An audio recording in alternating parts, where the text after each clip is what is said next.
ಸಮಸ್ತ ಕನ್ನಡ ಜನತೆಗೆ ಬಾಬಾ ಸಾಹೇಬ್ ಭೀಮ್ರಾವ್ ಅಂಬೇಡ್ಕರ್ ಅವರ 135ನೇ ಜಯಂತಿಯ ಶುಭಾಶಯಗಳು.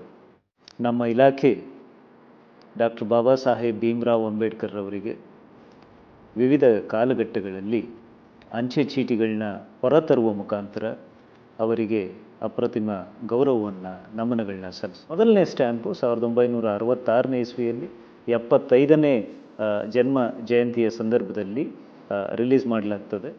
1973ರಲ್ಲಿ 20 ಪೈಸೆಯ ಒಂದು ರೆಕ್ಟ್ಯಾಂಗಲ್ ಸ್ಟ್ಯಾಂಪು, ಸ್ವಲ್ಪ ಗ್ರೀನ್ ಟಿಂಜ್ ಇರತಕ್ಕಂಥ ಸ್ಟ್ಯಾಂಪು 1991ರಲ್ಲಿ ಬಾಬಾ ಸಾಹೇಬ್ ಜಯಂತಿಯ ಶತಮಾನೋತ್ಸವದ ಸಂದರ್ಭದಲ್ಲಿ ಈ ಸ್ಟ್ಯಾಂಪಲ್ಲಿ ಬಾಬಾ ಸಾಹೇಬ್ ಅವರು ಈ ಧೋತಿ ಹಾಕ್ಕೊಂಡು ಚೌದಾರ್ ಕೆರೆ ಸತ್ಯಾಗ್ರಹದಲ್ಲಿ ಪಾಲ್ಗೊಳ್ತಾ ಇರೋದನ್ನು ನೀವು ಸ್ಟ್ಯಾಂಪ್ನಲ್ಲಿ ಕಾಣ್ತೀವಿ. 2001ರಲ್ಲಿ ₹3 ಡಿನಾಮಿನೇಷನ್ ಸ್ಟ್ಯಾಂಪನ್ನು ನೋಡ್ಬೋದು, ಬಾಬಾ ಸಾಹೇಬ್ರ ಚಿತ್ರ ಇರತಕ್ಕಂಥದ್ದು.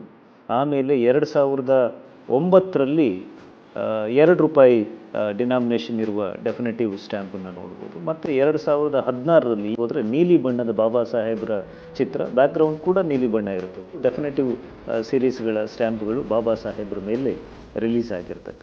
ಚೈತ್ಯ ಭೂಮಿಯ ಮೇಲೆ 2013ರಲ್ಲಿ ಒಂದು ಸ್ಟ್ಯಾಂಪನ್ನು ನಮ್ಮ ಇಲಾಖೆ ರಿಲೀಸ್ ಮಾಡಿ. ಅದಾದ ನಂತರ 2015ರಲ್ಲಿ doctor BR Ambedkar and constitution ಅಂತ ಒಂದು ಪ್ರಮುಖವಾದ ಸ್ಟ್ಯಾಂಪನ್ನು ರಿಲೀಸ್ ಮಾಡ್ತದೆ. ಅಸಂಖ್ಯಾತ ಅಭಿಮಾನಿಗಳೊಂದಿಗೆ ಬೌದ್ಧ ಧರ್ಮವನ್ನು ಸ್ವೀಕಾರ ಮಾಡ್ತಾರೆ. ಅದರ ನೆನಪಿಗಾಗಿ ಭಾರತ ಸರ್ಕಾರ 2017ರಲ್ಲಿ ದೀಕ್ಷಾ ಭೂಮಿಯ ಒಂದು ಸ್ಟ್ಯಾಂಪನ್ನು ರಿಲೀಸ್ ಮಾಡಿ. ಈ ಸ್ಟ್ಯಾಂಪಲ್ಲಿ ನೀವು ಮೊಟ್ಟ ಮೊದಲ ಬಾರಿಗೆ ಬಾಬಾ ಸಾಹೇಬ್ ಮತ್ತು ಬುದ್ಧರನ್ನು ಒಟ್ಟಿಗೆ ನೋಡ್ಬೋದು.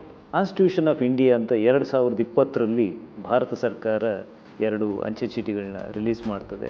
ಅದರಲ್ಲಿ ಡ್ರಾಫ್ಟಿಂಗ್ ಕಮಿಟಿ ಕೂತ್ಕೊಂಡು ಕೆಲಸ ಮಾಡ್ತಾ ಇರ್ತಾರೆ. ಬಾಬಾ ಸಾಹೇಬ್ ಅಂಬೇಡ್ಕರ್ ಅವರು ಡ್ರಾಫ್ಟಿಂಗ್ ಕಮಿಟಿಯ ಅಧ್ಯಕ್ಷರಾಗಿರ್ತಾರೆ.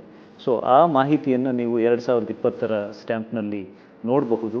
ಈ ಫಿಲಾಟೆಲಿಕ್ ಬ್ಯೂರೋ ಅಂತ ಮೈಸೂರಿನಲ್ಲಿ, ಬೆಂಗಳೂರಿನಲ್ಲಿ, ಮಂಗಳೂರು ಹಾಗೂ ಬೆಳಗಾವಿಯಲ್ಲಿ ಫಿಲಾಟೆಲಿಕ್ ಬ್ಯೂರೋ ಅನ್ನೋ ಒಂದು ಕಚೇರಿ ಇರ್ತದೆ. ಅಲ್ಲಿ ವಿಸಿಟ್ ಮಾಡಿ ಇನ್ನೂ ಹೆಚ್ಚಿನ ಮಾಹಿತಿಗಳನ್ನ ಪರಿಶೀಲಿಸ್ಬೋದು.